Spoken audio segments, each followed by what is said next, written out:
ॐ श्रीगणेशाय नमः।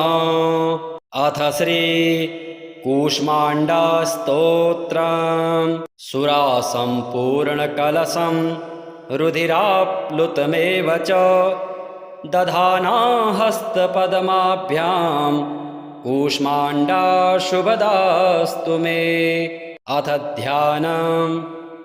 वन्दे वाञ्छितकामार्थं चन्द्रार्धकृतशेखरां सिंहारूढामष्टभुजां कूष्माण्डां च यशस्विनीं भास्वरां भानुनिभामनाहतस्थितां चतुर्थदुर्गां त्रिनेत्रां कमण्डलुचापबाणपद्मसुधा कलशचक्रगदाजपवटेधरां पट्टाम्बरपरिधानां कमनीयां मृदुहास्यानालङ्कारभूषितां मञ्जीरहारकेयूरकिङ्किणीरत्नकुण्डलमण्डितां प्रफुल्लवदनां चारुचिबुकां कान्तकपोलां तुङ्गकुचां कोलाङ्गीं स्मेरमुखीं क्षीणकटिं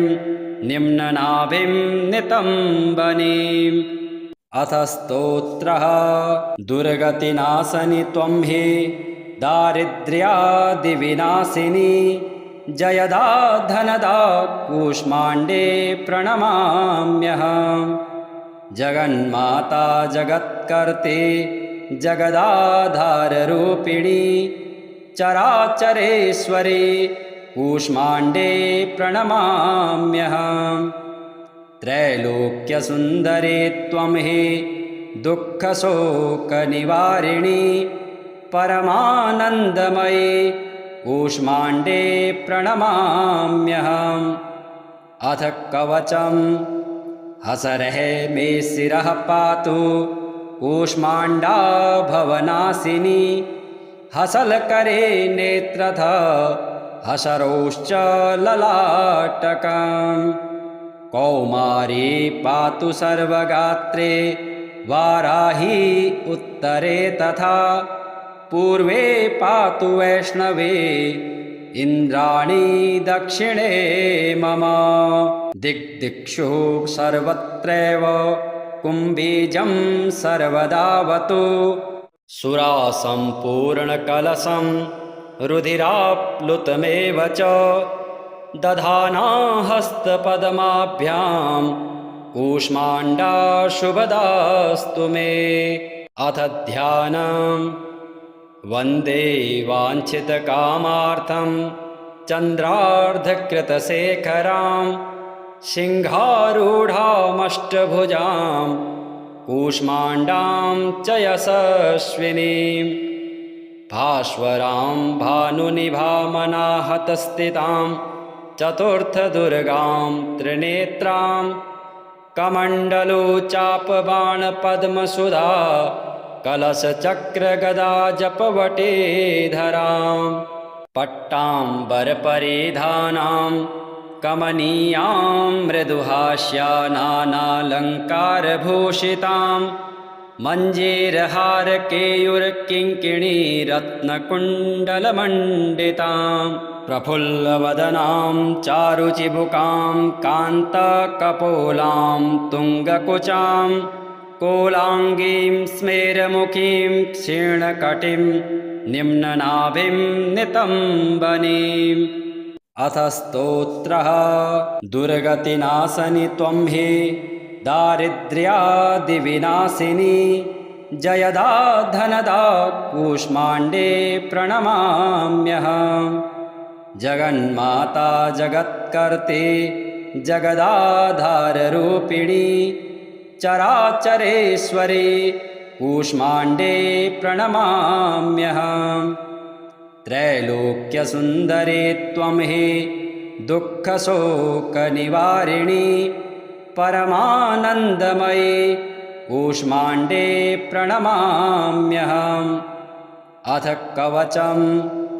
हसरः मे शिरः पातु कूष्माण्डा भवनाशिनी हसलकरे नेत्रथ हसरोश्च ललाटकम् कौमारी पातु सर्वगात्रे वाराही उत्तरे तथा पूर्वे पातु वैष्णवे इन्द्राणी दक्षिणे मम दिग्दिक्षु सर्वत्रैव कुम्भीजं सर्वदावतु सुरासम्पूर्णकलशं रुधिराप्लुतमेव च दधाना हस्तपद्माभ्यां कूष्माण्डा शुभदास्तु मे अथ ध्यानम् वन्दे वाञ्छितकामार्थं चन्द्रार्धकृतशेखरां सिंहारूढामष्टभुजां कूष्माण्डां च यशस्विनीं भास्वरां भानुनिभामनाहतस्थितां चतुर्थदुर्गां त्रिनेत्रां कमण्डलुचापबाणपद्मसुधा कलशचक्रगदा जपवटेधरां पट्टाम्बरपरिधानां कमनीयां मृदुहास्या नानालङ्कारभूषितां मञ्जीरहारकेयूरकिङ्किणीरत्नकुण्डलमण्डितां प्रफुल्लवदनां चारुचिबुकां कान्तकपोलां तुङ्गकुचां कोलाङ्गीं स्मेरमुखीं क्षीणकटिं निम्ननाभिं नितम्बनीम् अथ स्तोत्रः दुर्गतिनाशनि त्वं हि दारिद्र्यादिविनाशिनी जयदा धनदा कूष्माण्डे प्रणमाम्यहम् जगन्माता जगत्कर्त्री जगदाधाररूपिणी चराचरेश्वरी कूष्माण्डे प्रणमाम्यहम् त्रैलोक्यसुन्दरी त्वं हि दुःखशोकनिवारिणी परमानन्दमयी कूष्माण्डे प्रणमाम्यहम् अथ कवचं हसरः मे शिरः पातु कूष्माण्डा भवनाशिनी हसलकरे नेत्रथ हसरोश्च ललाटकम् कौमारी पातु सर्वगात्रे वाराही उत्तरे तथा पूर्वे पातु वैष्णवे इन्द्राणी दक्षिणे मम दिग्दिक्षु सर्वत्रैव कुम्भीजं सर्वदावतु सुरासम्पूर्णकलशं रुधिराप्लुतमेव च दधाना हस्तपद्माभ्यां कूष्माण्डा शुभदास्तु मे अथ ध्यानम् वन्दे वाञ्छितकामार्थं चन्द्रार्धकृतशेखरां सिंहारूढामष्टभुजां कूष्माण्डां च यशस्विनीं भास्वरां भानुनिभामनाहतस्थितां चतुर्थदुर्गां त्रिनेत्रां कमण्डलुचापबाणपद्मसुधा कलशचक्रगदा जपवटेधरां पट्टाम्बरपरिधानां कमनीयां मृदुहास्या नानालङ्कारभूषितां मञ्जीरहारकेयूरकिङ्किणीरत्नकुण्डलमण्डितां प्रफुल्लवदनां चारुचिबुकां कान्तकपोलां तुङ्गकुचां कोलाङ्गीं स्मेरमुखीं क्षीणकटिं निम्ननाभिं नितम्बनीम् अथ स्तोत्रः दुर्गतिनाशनि त्वं हि दारिद्र्यादिविनाशिनी जयदा धनदा कूष्माण्डे प्रणमाम्यहम् जगन्माता जगत्कर्त्री जगदाधाररूपिणी चराचरेश्वरी कूष्माण्डे प्रणमाम्यहम् त्रैलोक्यसुन्दरी त्वं हि दुःखशोकनिवारिणि परमानन्दमयि कूष्माण्डे प्रणमाम्यहम्। अथ कवचं हसरः मे शिरः पातु कूष्माण्डा भवनाशिनी हसलकरे नेत्रथ हसरोश्च ललाटकम्। कौमारी पातु सर्वगात्रे वाराही उत्तरे तथा पूर्वे पातु वैष्णवे इन्द्राणी दक्षिणे मम। दिग्दिक्षु सर्वत्रैव कुम्भीजं सर्वदावतु सुरासम्पूर्णकलशं रुधिराप्लुतमेव च दधाना हस्तपद्माभ्यां कूष्माण्डा शुभदास्तु मे। अथ ध्यानम् वन्दे वाञ्छितकामार्थं चन्द्रार्धकृतशेखरां सिंहारूढामष्टभुजां कूष्माण्डां च यशस्विनीं भास्वरां भानुनिभामनाहतस्थितां चतुर्थदुर्गां त्रिनेत्रां कमण्डलुचापबाणपद्मसुधा कलशचक्रगदा जपवटेधरां पट्टाम्बरपरिधानां कमनीयां मृदुहास्या नानालङ्कारभूषितां मञ्जीरहारकेयूरकिङ्किणी रत्नकुण्डलमण्डितां प्रफुल्लवदनां चारुचिबुकां कान्तकपोलां तुङ्गकुचां कोलाङ्गीं स्मेरमुखीं क्षीणकटिं निम्ननाभिं नितम्बनीम्। अथ स्तोत्रः दुर्गतिनाशनि त्वं हि दारिद्र्यादिविनाशिनी जयदा धनदा कूष्माण्डे प्रणमाम्यहम्। जगन्माता जगत्कर्त्री जगदाधाररूपिणी चराचरेश्वरी कूष्माण्डे प्रणमाम्यहम्। त्रैलोक्यसुन्दरी त्वं हि दुःखशोकनिवारिणि परमानन्दमयि कूष्माण्डे प्रणमाम्यहम्। अथ कवचं हसरः मे शिरः पातु कूष्माण्डा भवनाशिनी हसलकरे नेत्रथ हसरोश्च ललाटकम्।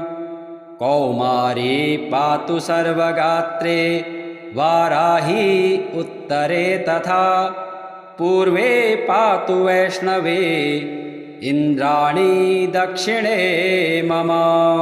दिग्दिक्षु सर्वत्रैव कुम्भीजं सर्वदावतु सुरासम्पूर्णकलशं रुधिराप्लुतमेव च दधाना हस्तपद्माभ्यां कूष्माण्डा शुभदास्तु मे। अथ ध्यानम् वन्दे वाञ्छितकामार्थं चन्द्रार्धकृतशेखरां सिंहारूढामष्टभुजां कूष्माण्डां च यशस्विनीं भास्वरां भानुनिभामनाहतस्थितां चतुर्थदुर्गां त्रिनेत्रां कमण्डलुचापबाणपद्मसुधा कलशचक्रगदा जपवटेधरां पट्टाम्बरपरिधानां कमनीयां मृदुहास्या नानालङ्कारभूषितां मञ्जीरहारकेयूरकिङ्किणी रत्नकुण्डलमण्डितां प्रफुल्लवदनां चारुचिबुकां कान्तकपोलां तुङ्गकुचां कोलाङ्गीं स्मेरमुखीं क्षीणकटिं निम्ननाभिं नितम्बनीम्। अथ स्तोत्रः दुर्गतिनाशनि त्वं हि दारिद्र्यादिविनाशिनी जयदा धनदा कूष्माण्डे प्रणमाम्यहम्। जगन्माता जगत्कर्त्री जगदाधाररूपिणी चराचरेश्वरी कूष्माण्डे प्रणमाम्यहम्। त्रैलोक्यसुन्दरी त्वं हि दुःखशोकनिवारिणी परमानन्दमयी कूष्माण्डे प्रणमाम्यहम्।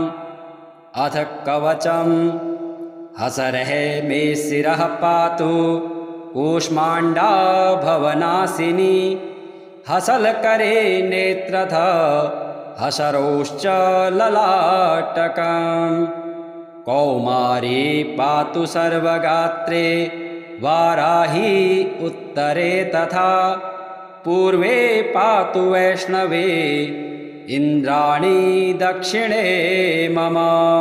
दिग्दिक्षु सर्वत्रैव कुम्भीजं सर्वदावतु सुरासम्पूर्णकलशं रुधिराप्लुतमेव च दधाना हस्तपद्माभ्यां कूष्माण्डा शुभदास्तु मे।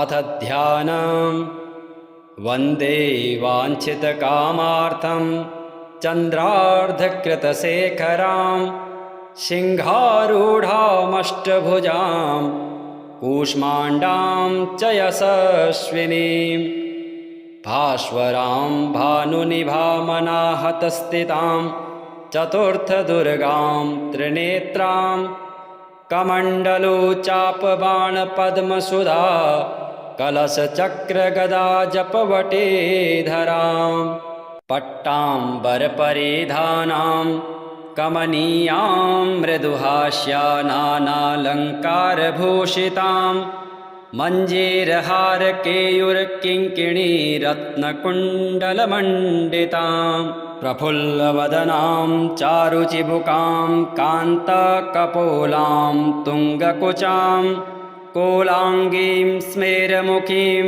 क्षीणकटिं निम्ननाभिं नितम्बनीम्।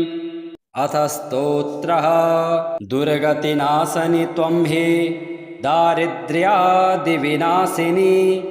जयदा धनदा कूष्माण्डे प्रणमाम्यहम्।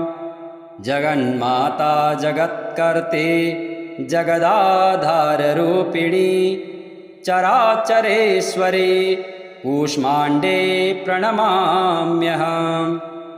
त्रैलोक्यसुन्दरी त्वं हि दुःखशोकनिवारिणी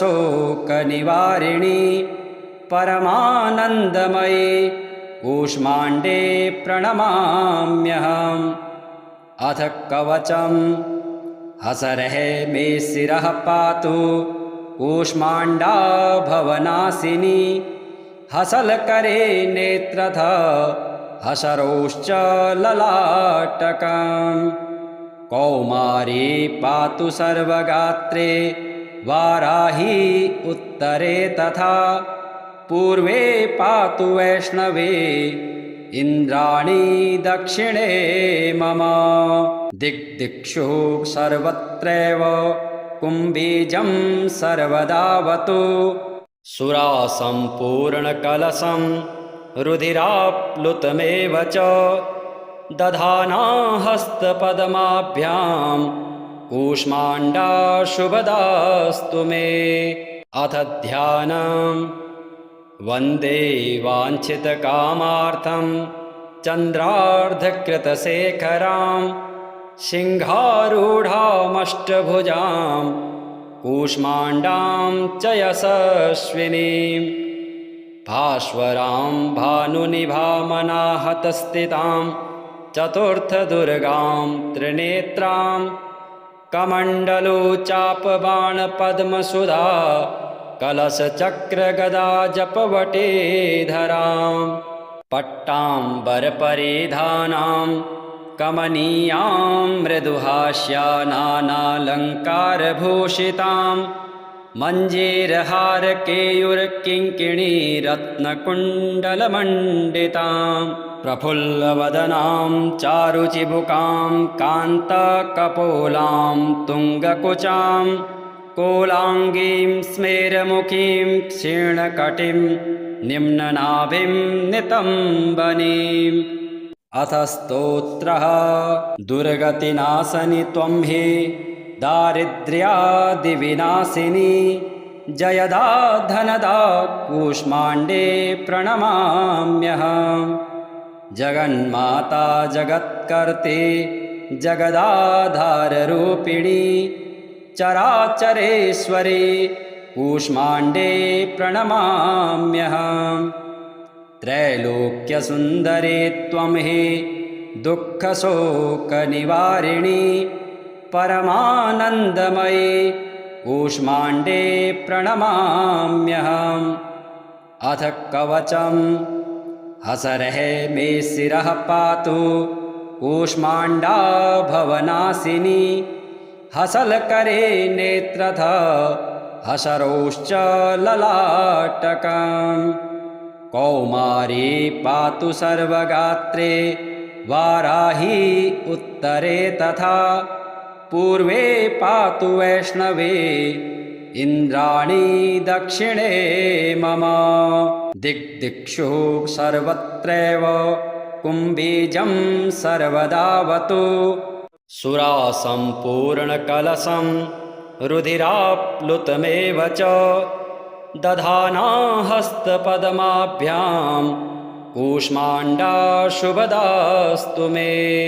अथ ध्यानम् वन्दे वाञ्छितकामार्थं चन्द्रार्धकृतशेखरां सिंहारूढामष्टभुजां कूष्माण्डां च यशस्विनीं भास्वरां भानुनिभामनाहतस्थितां चतुर्थदुर्गां त्रिनेत्रां कमण्डलुचापबाणपद्मसुधा कलशचक्रगदा जपवटीधरां पट्टाम्बरपरिधानां कमनीयां मृदुहास्या नानालङ्कारभूषितां